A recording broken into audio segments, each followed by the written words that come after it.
जय हिंद। आज हम क्लास 10th के गणित के सबसे महत्वपूर्ण क्वेश्चन ऑब्जेक्टिव जो होते हैं वो हम करने जा रहे हैं, जिसमें पहला क्वेश्चन है, निम्न में कौन अपरिमेय नहीं है। पहला ऑप्शन है कड़ी में 10, दूसरा ऑप्शन है कड़ी में 24 और तीसरा ऑप्शन है कड़ी में 35 और चौथा ऑप्शन है कड़ी में 121। तो इसमें क्या होता है, पहले तो जाने कि परिमेय संख्या और अपरिमेय संख्या क्या होती है। परिमेय संख्या वह संख्या होती है जिसे हम P/Q के रूप में व्यक्त कर सकते हैं। P/Q के रूप में, अर्थात उसे हम जो है P/Q के रूप में लिख सकते हैं। ये सभी संख्याएं जो होती हैं परिमेय संख्याएं होती हैं। और एक कंडीशन होती है, इसमें जो Q का मान होता है वह कभी जीरो नहीं होता है, यानी Q का मान कभी जीरो नहीं हो सकता है। ये सभी संख्याएं परिमेय संख्याएं कहलाती हैं। अब बात आती है अपरिमेय संख्या किसे कहते हैं। तो अपरिमेय संख्याएं वे संख्याएं होती हैं जिन्हें हम P/Q के रूप में नहीं लिख सकते हैं। इसको हम P/Q के रूप में नहीं लिख सकते हैं और इसमें Q का मान भी जीरो नहीं होता है। और इसके बाद क्या होता है कि जो P संख्याएं होती हैं, परिमेय अपरिमेय संख्याएं होती हैं, उनमें क्या होता है कि कभी उनका जो है वर्गमूल सीधे सीधे नहीं निकलता है। अगर जिसका सीधे सीधे वर्गमूल निकल जाता है वह सभी संख्याएं परिमेय संख्याएं कहलाएंगी। तो इसमें आपका जो चौथा ऑप्शन है करड़ी में 121, यह करड़ी में 121 ये किसका वर्गमूल है, तो आप जानते हैं किसका है, 11 का है। तो ये जो एक परिमेय संख्या है और यह अपरिमेय संख्या नहीं है, तो इसका उत्तर हो जाएगा करड़ी में 121 हो जाएगा। अब हम बात करते हैं क्वेश्चन नंबर दूसरे की। क्वेश्चन दूसरा क्या है, दो संख्याओं a और 18 का एलसीएम 36 तथा एचसीएफ 2 है, तो a का मान क्या होगा। क्या क्या दिया है, पहली संख्या का जो संख्या दिया है वह a है, यानी आप जानते हैं कि एक फार्मूला होता है, पहली संख्या गुणी पहली संख्या गुणी दूसरी संख्या बराबर होता है एलसीएम गुणी एचसीएफ। तो इसमें पहली संख्या क्या दिया है, पहली संख्या दिया है दो संख्याओं a और 18 का एलसीएम कितना दिया है, 36। तो यानी पहली संख्या हम इसमें मान लेंगे a है और दूसरी संख्या क्या है, 18 है, और इसका एलसीएम कितना दिया है, 36 दिया है। और फिर इसके बाद इसका एचसीएफ कितना दिया है, तो एचसीएफ दिया है 2। तो इसमें a का मान पूछ रहा है, तो यह देखिए a इधर क्या है, यह जो 18 है इधर गुणे में है, तो इसको दूसरे पक्ष में भेजेंगे तो यह गुणे से क्या हो जाएगा, भाग में बदल जाएगा। तो 36 गुणे 2 बटे क्या हो जाएगा, 18 हो जाएगा। अब इसको काट देंगे, 18 दूना कितना होता है, 36 होता है। तो a का मान यहाँ से कितना आ गया, 2 गुणे 2, अर्थात a का मान कितना आ गया, 2 दूना 4। यही पूछा था, तो ये हमारा ऑप्शन तीसरा सही, यानी सी वाला सही है। अब चलते हैं चौथे क्वेश्चन की तरफ, तीसरे क्वेश्चन की तरफ। तीसरा क्वेश्चन क्या है, तीसरा क्वेश्चन है, यदि P तथा Q दो अभाज्य संख्याएं हैं तो उनका मस यानी एचसीएफ क्या होगा। तो आप जानते हैं कि जो अभाज्य संख्याएं होती हैं उनका एचसीएफ हमेशा 1 होता है, अर्थात इसका जो आंसर हो जाएगा 1 होगा। तो यह किस ऑप्शन में है, ऑप्शन नंबर डी में है। फिर अगला क्वेश्चन है पाई। पाई है, पाई क्या है, तो पाई एक ऐसी संख्या होती है, जो पाई होती है, पाई यह एक अपरिमेय संख्या है। अपरिमेय संख्या है, कौन सी संख्या है, अपरिमेय संख्या है। जबकि पाई का मान जो होता है, पाई का मान कितना होता है, 22/7। यह एक क्या है, यह एक परिमेय संख्या होती है, ठीक है। तो अब बात आती है कि ये पाई जो है वो एक अपरिमेय संख्या है, लेकिन 22/7 परिमेय संख्या है। तो आप जानते हैं कि जो 22/7 है पाई का एग्जैक्ट मान नहीं होता है, यह जो है एक अनुमान मान बना दिया गया, अनुमान की तरफ बनाया गया है। जबकि पाई का शुद्धतम मान 22/7 नहीं होता है। तो इसका उत्तर जो हो जाएगा, पाई कैसी है, तो पाई एक अपरिमेय संख्या है, अर्थात यह ऑप्शन बी वाला सही है, पाई एक अपरिमेय संख्या है। चलते हैं अगले क्वेश्चन की तरफ। अगला क्वेश्चन है 5वां। यदि 65 और 117 यदि 65 और 117 के एचसीएफ को 65p यानी करें 65 और 117 की एचसीएफ को किससे 65p माइनस 117 के रूप में व्यक्त किया जाए तो p का मान क्या होगा, यानी p का मान पूछ रहा है। तो p का मान निकालना है तो पहले आप 65 और 117 का एचसीएफ निकालेंगे। तो 65 और 117 का एचसीएफ आप चाहे तो भाग भी से निकाल सकते हैं या ऐसे भी निकाल सकते हैं। 65 और 117 का एचसीएफ, तो यह किससे कटेगा, 13 से कटेगा। 13 पचे 65, 13 नामा 117। अभी किसी संख्या से नहीं कट रहा है, यानी जो 13 और 65 का एचसीएफ कितना आ गया, 65 और 117 का एचसीएफ आ गया 13। यानी जो इनका एचसीएफ निकला है, एचसीएफ कितना आ गया 13, और कह रहे हैं कि 65p माइनस 117 के बराबर ही बता रहा है कि बराबर है। तो यहाँ से क्या करेंगे, इसका पक्षांतर कर देंगे। तो 117 इधर माइनस में है तो इधर आएगा 13, ये प्लस में जाएगा 117 बराबर कितना हो गया 65p हो गया। ठीक, अब ये जो है 13 और 117 को जब आप जोड़ेंगे तो 7 3 10, 1 1 2 1 3 और ये 130 बराबर कितना आ गया 65 आ गया। तो यहाँ से हम p का मान निकाल सकते हैं। तो ये p देखिए, ये 65p है, तो 65p गुणे में है 65 को हम इधर लाएंगे तो यह हो जाएगा 130 बटे, यह गुणे में है, इधर आके क्या हो जाएगा भाग में 65 बराबर इधर क्या बचा p। अब इसको भाग देंगे तो ये कट जाएगा।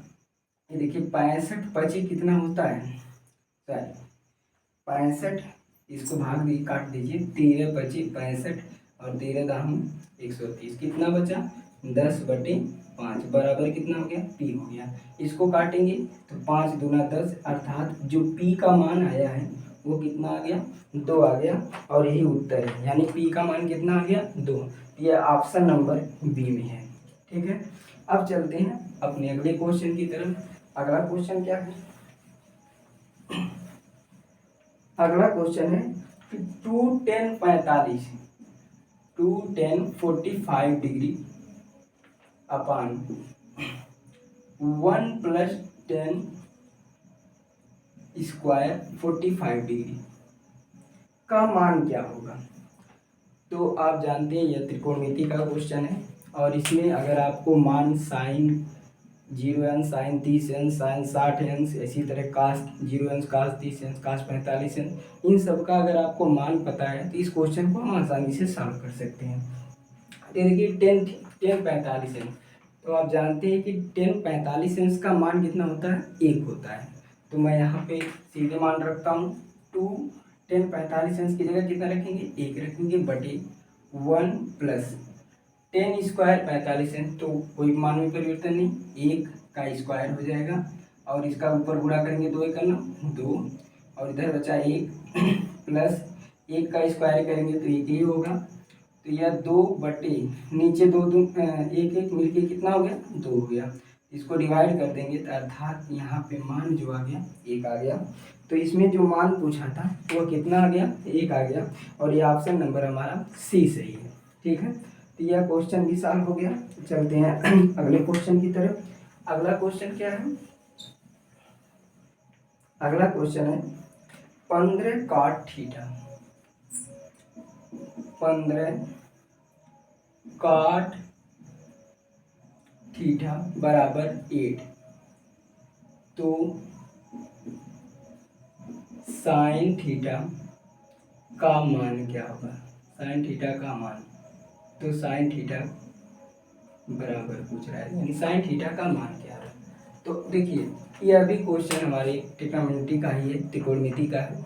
इसको हम कैसे सॉल्व करते हैं, तो सबसे पहले यह जो दिया है इसको ही सॉल्व करेंगे। यह क्या है 15 cot थीटा इक्वल टू 8 दिया है, तो इसको हम cot थीटा निकाल लेते हैं। cot थीटा इक्वल टू क्या हो जाएगा, यह मल्टीपल में उधर जाके डिवीजन हो जाएगा, तो 8/15 हो जाएगा, यानी cot थीटा बराबर 8/15 आ गया। अब आप जानते हैं कि इसे पाइथागोरस प्रमेय से यहाँ से हम सॉल्व करेंगे।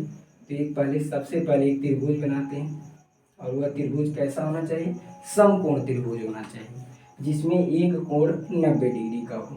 ठीक, तो मैं यहाँ रख लेता हूँ।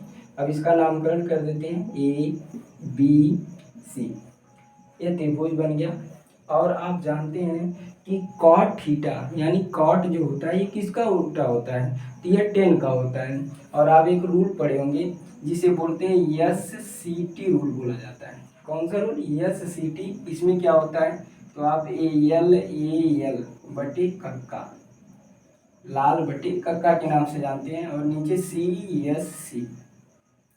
इसमें क्या होता है कि जो ये यस होता है ये साइन थीटा को प्रेजेंट करता है, और जो सी होता है ये कास थीटा को प्रेजेंट करता है, और जो टी होता है ये टेन थीटा को प्रेजेंट करता है, और ये जो एन होता है इसे लंब के नाम से जानते हैं, और ये जो ए होता है इसे हम आधार के नाम से जानते हैं, और इधर जो के होता है इसे कर्ण के नाम से जानते हैं, और नीचे जो होता है ये सी इसे कॉसेक थीटा बोलते हैं, और ये जो यस होता है इसे सेक थीटा बोलते हैं, और ये जो सी होता है इसे कॉट थीटा बोलते हैं। यानी टेन का उल्टा क्या हो जाएगा, कॉट हो जाएगा।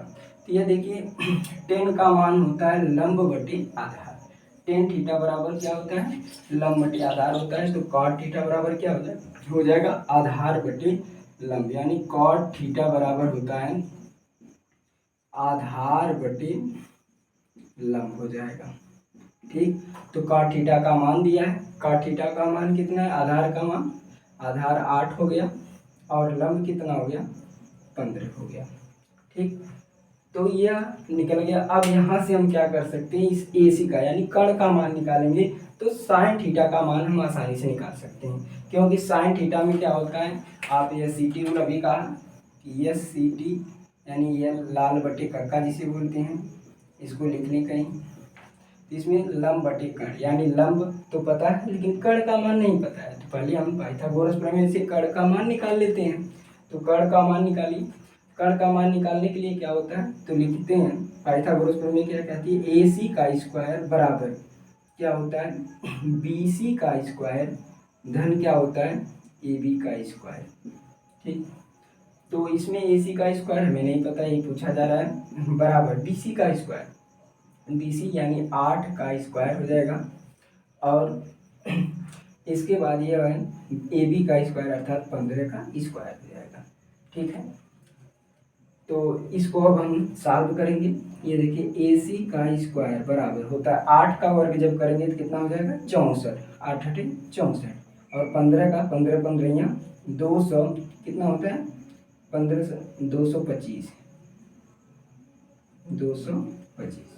ठीक है, तो AC स्क्वायर बराबर कितना हो जाएगा, अब इसको हम जोड़ लेते हैं, तो 5 4 9 हो गया, 6 2 8 हो गया, और ये 2 हो गया, यानी AC स्क्वायर बराबर कितना आ गया 289। लेकिन हमें AC का मान पूछा जा रहा है, तो AC बराबर हो जाएगा, यह देखिए जब भी ऐसे लिखा रहता है तो यह जो इधर वर्ग होता है यह उधर जाता है, तो क्या हो जाता है कर्ण वर्गमूल निकल जाता है इसका, बस अगर एक का मान निकालना रहे तो वर्गमूल निकल जाता है, तो वर्गमूल यानी AC बराबर, तो 289 किसका वर्गमूल है, तो आप जानते हैं 289 17 का वर्गमूल है, अर्थात 289 किसका वर्गमूल निकल गया 17 का।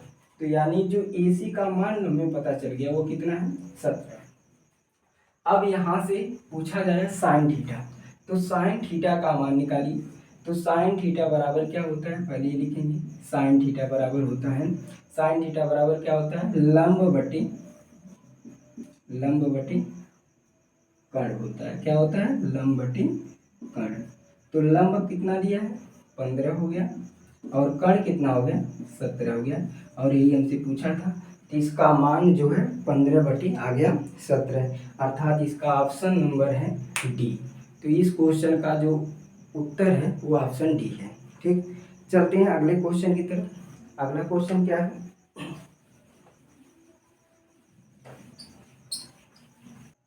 अगला क्वेश्चन क्या है? कह रहा है यदि सेक थीटा बराबर 2 हो तो थीटा का मान क्या होगा। यानी सेक थीटा का मान दिया है, कितना दिया है? सेक थीटा बराबर दे रहा है 2 हो तो कह रहा है सेक थीटा का मान क्या होगा। सेक थीटा सॉरी थीटा का मान क्या होगा, यानी थीटा का मान पूछ रहा है।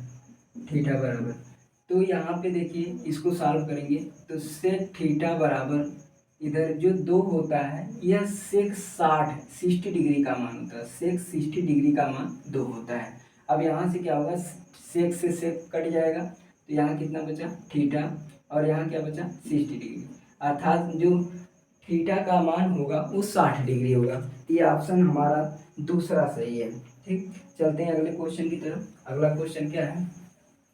अगला क्वेश्चन है एक लंबवृत्तीय बेलन के आधार का क्षेत्रफल 9 पाई सेंटीमीटर स्क्वायर है तो उसके आधार की त्रिज्या क्या होगी। ये देखिए बेलन, पहले जानते हैं बेलन क्या होता है। ये देखिए बेलन का फिगर जो होता है, चित्र होता है, लगभग ऐसे होता है। यह देखिए यह बेलन है। ठीक, अब इसमें जो यह दिया है कि आधार का क्षेत्रफल, यह उसकी ऊंचाई होती है, यह इसका आधार होता है। इसका यानी यह आधार लगभग वृत्त के समान, वृत्त की तरह होता है। तो यह वृत्त का आधार, जो वृत्त का क्षेत्रफल होता है वही बेलन के आधार का क्षेत्रफल होता है। ठीक है, तो इसको सॉल्व करते हैं। लिखा बेलन के आधार का क्षेत्रफल, बेलन के आधार का क्षेत्रफल बराबर कितना दिया है, या पहले क्षेत्रफल में क्या होता है, जो वृत्त का होता है पाई आर स्क्वायर होता है। ये आर क्या होती है, ये देखिए यहाँ से जो यह वृत्त का केंद्र होता है वैसे इसमें भी केंद्र होता है। तो यहाँ केंद्र से जो परिधि की दूरी होती है एक त्रिज्या होती है, ये आर होती है, वही आर होता है। ठीक, तो यहाँ पे बेलन के आधार का क्षेत्रफल कितना दिया है? 9 पाई दिया है, बराबर इधर क्या है? पाई आर स्क्वायर। तो पाई से पाई कैंसिल हो जाएगा तो क्या बचा? 9 बराबर आर स्क्वायर, इसलिए आर बराबर तो √9 हो जाएगा। तो यहाँ से 9 का वर्गमूल कितना आता है? 3, अर्थात जो हमें पूछा था कि त्रिज्या, तो ये त्रिज्या ही तो आर होती है, तो इसलिए आर का मान अर्थात त्रिज्या का मान कितना हो जाएगा? 3 हो जाएगा। तो इसका ऑप्शन नंबर ए सही है, अर्थात 3 सेंटीमीटर। तो इसमें बेलन की जो त्रिज्या होगी वो कितनी होगी? 3 सेंटीमीटर होगी। अब चलते हैं अगले क्वेश्चन की तरफ। अगला क्वेश्चन क्या है? कह रहा है 4 सेंटीमीटर त्रिज्या वाले वृत्त के अंतर्गत खींचे जा सकने वाले वर्ग का क्षेत्रफल। तो सबसे पहले 4 सेंटीमीटर त्रिज्या के एक वृत्त बनाएंगे। ये देखिए यहाँ एक केंद्र है, केंद्र से 4 सेंटीमीटर की दूरी ले लिया हमने और एक वृत्त बना लिया ऐसे। ठीक, ये वृत्त बन गई। अब कह रहा है कि जो है इसके अंदर वर्ग बनाना है, तो जो वर्ग बनेगा इसका वर्ग का कोना होगा वो वृत्त से जो हमेशा वृत्त की परिधि से स्पर्श करेगा, ऐसे जो है टच करेगा। ये देखिए लगभग ऐसे बनेगा। ठीक, तो यह हो गया। अब इसमें इसी का क्षेत्रफल हमसे पूछ रहा है। ठीक है, तो वृत्त का क्षेत्रफल वर्ग का क्षेत्रफल निकालना है। तो सबसे पहले ये देखिए क्या दिया है? वृत्त की त्रिज्या दिया है, ये वृत्त की त्रिज्या दिया। वृत्त की त्रिज्या और एक आता है वृत्त का व्यास, एक वृत्त का व्यास होता है। तो जो त्रिज्या होती है वृत्त की त्रिज्या, त्रिज्या को हम आर से प्रेजेंट करते हैं, आर से, स्मॉल आर से। और जो व्यास होता है व्यास, ये जो व्यास होता है व्यास को हम किससे प्रेजेंट करते हैं? डी से प्रेजेंट करते हैं। ठीक है, तो जो ये त्रिज्या होती है व्यास की आधी होती है, अर्थात जो व्यास होता है वो त्रिज्या का दूना होता है। यानी जो अगर हमें पूरी दूरी लेना रही यहाँ से वृत्त की, यहाँ से लेके यहाँ तक पूरा दूरी, तो डी का मान अर्थात व्यास का मान कितना हो जाएगा? इसी का दूना कर देंगे तो निकल जाएगा। अब हम इस चीज़ को हम क्यों कर रहे हैं? ये देखिए ये इसका कोना अगर हम यहाँ से मिला दें और बीच में सेंटर हो जाए, केंद्र हो जाए, तो ये बताइए यह इसका वर्ग का विकर्ण भी हो गया और इसके साथ साथ क्या हुआ कि यह देखिए वृत्त की त्रिज्या भी हो गई, वृत्त का व्यास भी हो गया। ठीक है, तो हम इसको अब वृत्त का जो निकालना हमें है, क्या निकालना है? त्रिज्या। त्रिज्या कितना दिया है? त्रिज्या बराबर 4 सेंटी, आर का मान 4 सेंटीमीटर दिया है, जबकि हमें डी का मान व्यास निकालना है। तो व्यास बराबर हो जाएगा 4 गुणे 2, अर्थात इसकी क्या होती है, दूना होती है। 4 दूना 8 सेंटीमीटर। तो यह 8 आ गई, यह व्यास निकल गया, 8 हो गया। अब क्या है कि ये देखिए फार्मूला अभी हमने कहा कि एक फार्मूला होता है कि वर्ग का विकर्ण, ये देखिए यह जो वर्ग का विकर्ण है यह वृत्त के व्यास के बराबर है कि नहीं, यहाँ देख भी रहा है यह वर्ग का विकर्ण है पूरा पूरा, और यही वृत्त का व्यास है, तो दोनों बराबर हैं। तो लिख सकते हैं वर्ग का विकर्ण, वर्ग का विकर्ण बराबर होता है, क्या हो जाएगा, वृत्त का व्यास। क्या हो जाएगा, वृत्त का व्यास। वर्ग का विकर्ण के बराबर क्या हो जाएगा, वृत्त का व्यास हो जाएगा। तो वर्ग का विकर्ण हमें नहीं पता है, लेकिन इसका फार्मूला होता है, क्या होता है, तो यह होता है √2 भुजा, √2 भुजा, यानी कड़ी में 2 गुणे भुजा बराबर होता है, इधर क्या हो जाएगा, वृत्त का व्यास। वृत्त का व्यास कितना दिया है, 8 दिया है, तो 8 रख देते हैं। अब यहाँ से भुजा निकालना है, तो भुजा बराबर हो जाएगा, क्या हो जाएगा, भुजा बराबर हो जाएगा, यह गुणे में इधर जाके क्या हो जाएगा, भाग में, तो कड़ी में 8 बटा कड़ी में 2 हो गया। अब पूछ रहा है वर्ग का क्षेत्रफल, तो लिख दीजिए वर्ग का क्षेत्रफल। वर्ग का क्षेत्रफल बराबर फार्मूला क्या होता है, भुजा का स्क्वायर होता है। तो भुजा का मान कितना दिया है, 8 बटा कड़ी में 2 का स्क्वायर जब करेंगे तो यह मान कितना आ जाएगा, 8 का 2 बार गुणा, 8 गुणे 8, और नीचे गुणा करेंगे तो कड़ी में 2 गुणे कड़ी में 2 आ गया। अब इसको जब सॉल्व करेंगे तो ऊपर हो जाएगा 8 बटे 64, और एक कड़ी में 2, कड़ी में 2 जब इसका होता है तो इसका मान कितना आ जाता है, 2 आ जाता है, और 64 में जब 2 से भाग देंगे तो कितना आ जाएगा, 32। अर्थात जो वर्ग का क्षेत्रफल आ गया वो कितना आ गया, 32 सेंटीमीटर स्क्वायर हो गया। यानी यही हमसे पूछा था कि वर्ग का क्षेत्रफल क्या होगा, तो 32 सेंटीमीटर स्क्वायर हो जाएगा। अब ये ऑप्शन हमारा है बी वाला, इसमें ऑप्शन बी सही है। ठीक है, चलते हैं अगले क्वेश्चन की तरफ। अगला क्वेश्चन क्या है,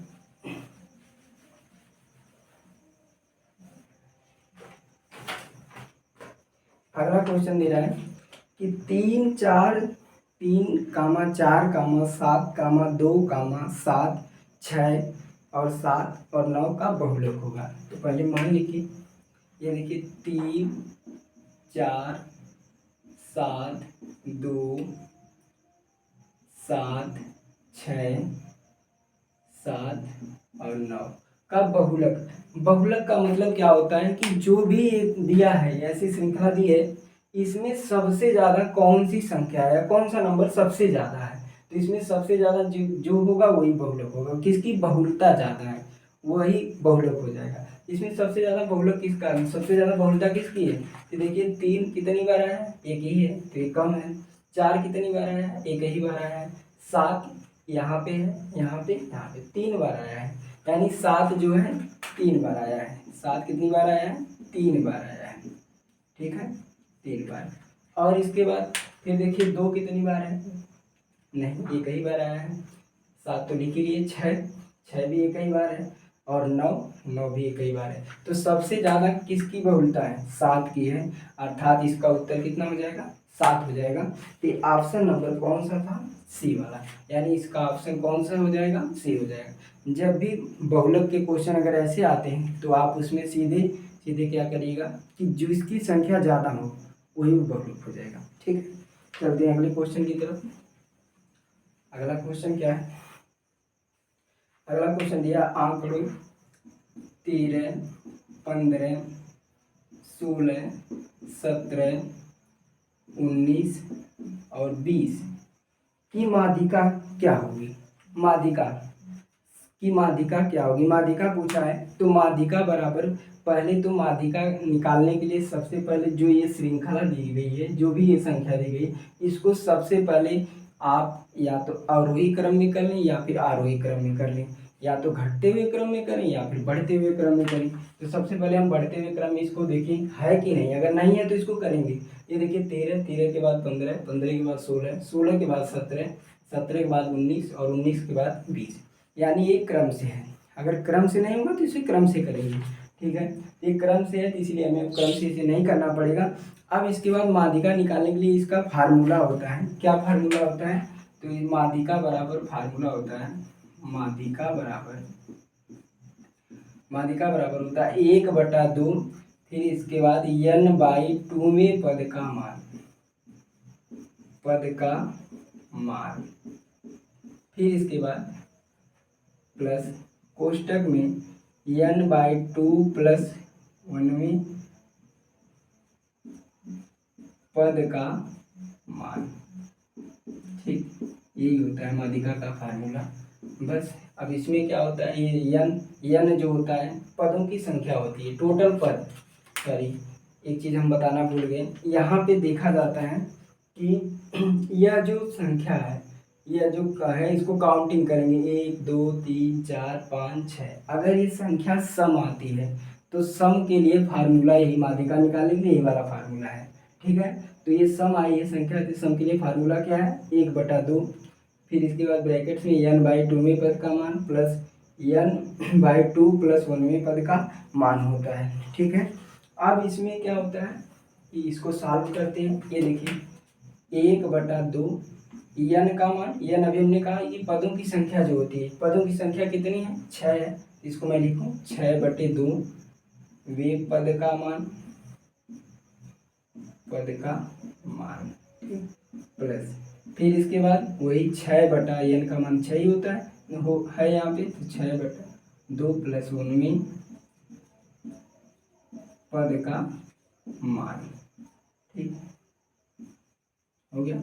अब इसके बाद इसको सॉल्व करेंगे तो 1/2 और ये देखिए कट जाएगा, 2 3 6, यानी तीसरे पद का मान। ठीक, पद का मान प्लस ये देखिए इसको भी काटेंगे तो ये कटेगा, 2 3 6 यानी 3 1 4, चौथे पद का मान।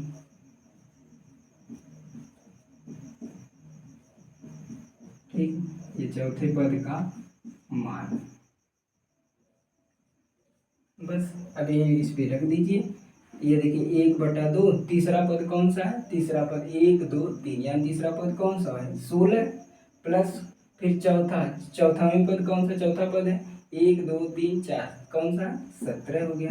बस इसी को सॉल्व कर दीजिए, 1/2 और 17 और 16 को जब जोड़ेंगे तो कितना होगा, 33 होगा। 7 6 13, 1 1 2 1 3, यानी कितना आ गया 33। इसका गुणा करेंगे 33/2, यही आ गई इसकी क्या, माध्यिका निकल गई। तो इसमें ऑप्शन हमारा कौन सा सही होगा इसका, तो सी वाला ऑप्शन सही होगा, 33/2 हो जाएगा। ठीक है, इसमें किसी को कोई दिक्कत हो तो बताइएगा, ठीक है, कमेंट करिएगा। आगे चलते हैं, अगला क्वेश्चन क्या है,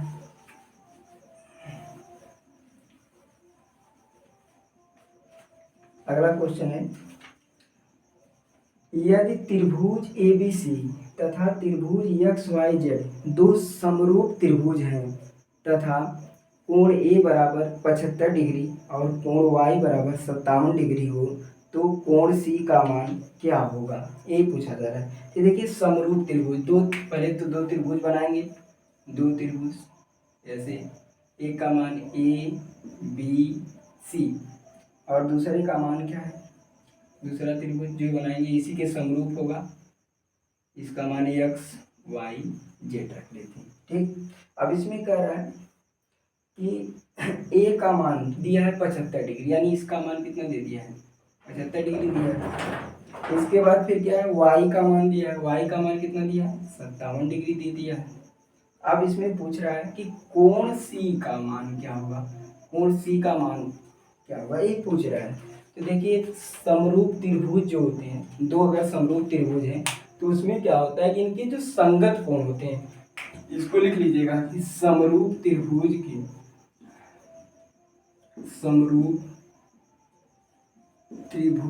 के संगत कोण बराबर होते हैं। क्या होते हैं, बराबर होते हैं। तो समरूप त्रिभुज के संगत कोण बराबर, दोनों समरूप हैं तो लिखेंगे त्रिभुज ABC समरूप त्रिभुज। समरूप का सिंबल होता है किसके हैं, एक्स वाई जेड के, ये समरूप है। तो इसलिए यहाँ पे कोण ए बराबर क्या हो जाएगा, कोण ए बराबर हो जाएगा कोण यक्स हो जाएगा। ठीक है, कोण ए बराबर कोण यक्स, कोण बी बराबर हो जाएगा कोण वाई, और कोण सी बराबर हो जाएगा कोण जेड हो जाएगा। ठीक है, अब यहाँ पे मान दिया है, तो मान यहाँ पे जो दिया है ये देखिए, कोण बी का मान, जब यहाँ से कोण बी का मान हमें निकालना है तो इसके माध्यम से, इस त्रिभुज के माध्यम से हम निकाल सकते हैं कि नहीं, तो लिख सकते हैं यहाँ पे कोण बी बराबर, कोण क्या है, कोण वाई, तो जो कोण बी का मान हमें निकालना है तो कोण बी वाई का मान कितना दिया है, 57 डिग्री, 57 डिग्री, यानी इसका बी का मान भी आ गया, पता चल गया 57 डिग्री।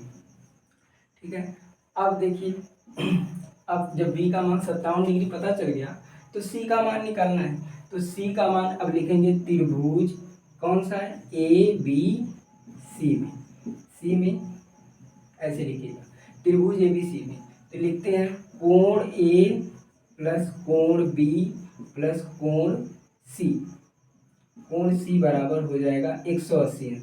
कैसे 180 अंश होता है, तो अगर आपसे कोई पूछता है तो आप बताएंगे कि त्रिभुज के तीनों अंतःकोण, यानी त्रिभुज के अंदर जो तीन कोण बनते हैं उसके अंदर जो कोण बनते हैं उसका मान कितना होता है, उसका योग, उन तीनों का योग कितना होता है, 180 अंश होता है। तो मैंने लिख दिया यहाँ पे 180 अंश। अब कोण ए का मान कितना दिया है, 75 डिग्री रखिए, प्लस कोण बी का मान कितना दिया, 57 डिग्री रखिए, प्लस कोण सी का मान ये पूछ रहा है बराबर 180 डिग्री। ठीक, अब इन दोनों को जोड़ दीजिए, 7 5 12 और 7 5 12, ये कितना हो गया, 13 हो गया, 132 डिग्री प्लस कोण सी बराबर हो गया 180 डिग्री। तो कोण सी बराबर यह 132 प्लस में उधर जाके क्या हो जाएगा, 100 माइनस में हो जाएगा, तो 132 डिग्री। अब इसको घटा देंगे, घटाइए, ये देखिए 10 में से 8 जाएगा, 10 में से 2 गया 8 हो गया, यहाँ कितना बचा 7, 7 में से 3 गया 4 और 1 में से 1 गया 0, यानी जो कोण सी का मान हमसे पूछा था कितना आ गया, 48 डिग्री आ गया। ठीक है, तो जब भी ऐसे क्वेश्चन आए तो आप ऐसे ही सॉल्व करिएगा। चलते हैं अब अगले क्वेश्चन की तरफ। अगला क्वेश्चन क्या है,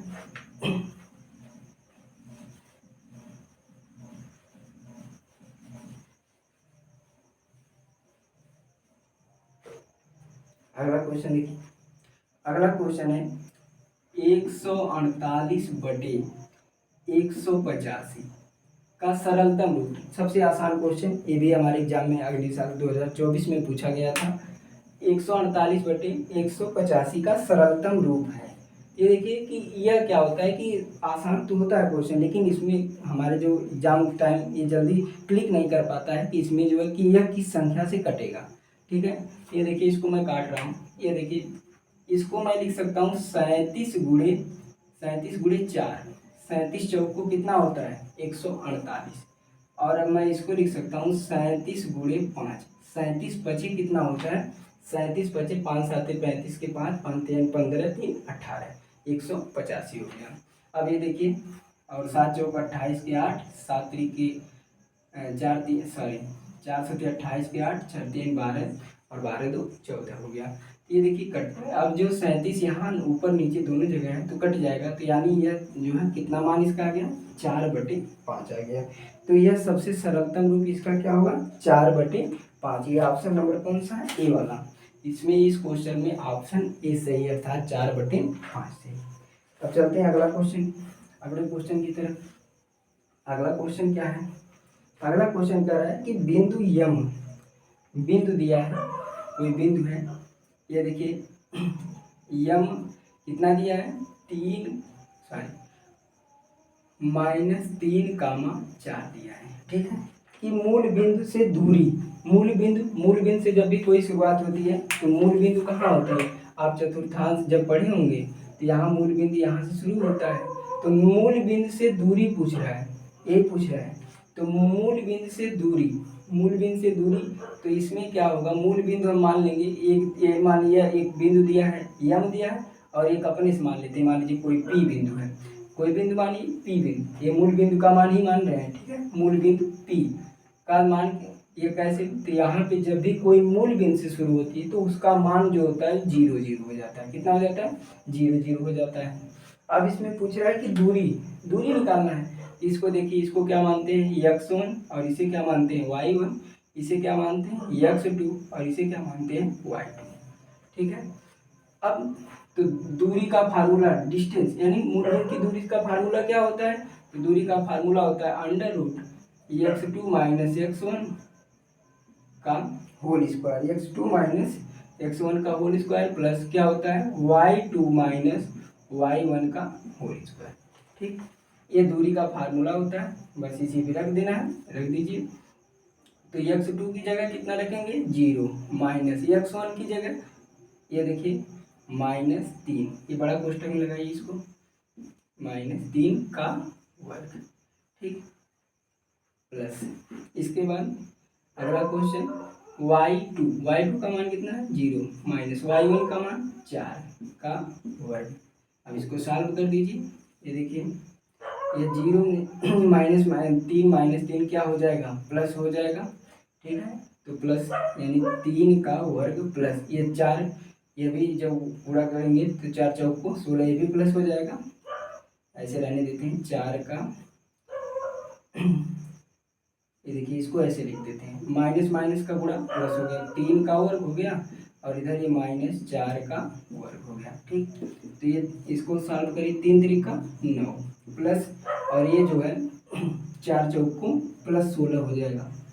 तो 16 और 9 आप जब जोड़ेंगे तो कितना आ जाएगा? 25। और ये 25 का वर्गमूल कितना आता है? 5 आता है। अर्थात जो मूल बिंदु की दूरी है वो कितना हुई? 5 है। ठीक है, तो इसका जो आंसर है वो 5 आया। अभी ऑप्शन नंबर कौन सा है? तो विकल्प में ऑप्शन नंबर ए है। ठीक है, तो आज के लिए इतना ही, फिर मिलते हैं अगले वीडियो में।